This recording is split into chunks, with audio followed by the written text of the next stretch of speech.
అలాగే విజయవంతం చేసినందుకు వీళ్ళందరికీ కూడా శుభాకాంక్షలు కూడా తెలియజేస్తున్నాను. ఈరోజు కొంతమంది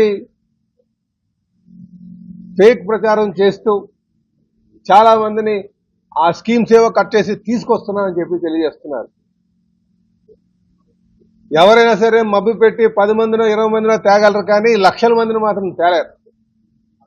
మేము ఈ సభకి 2 లక్షల మంది దాకా రావచ్చు అనుకున్నాం, కానీ వాస్తవానికి సుమారు 3 లక్షల మంది స్వచ్ఛందంగా రావడం జరిగింది. మీరెప్పుడు కూడా చూసి ఉండరు, బస్సు పంపిస్తే బస్సులో రావడానికి ప్రయత్నం చేస్తారు, కానీ బస్సు నిండిన తర్వాత బస్సు ఎక్కి కూడా వచ్చారు.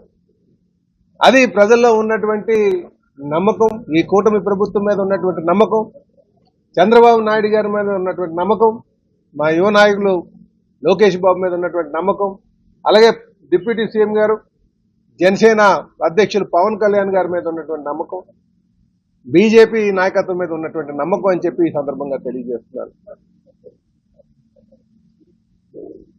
అలాగే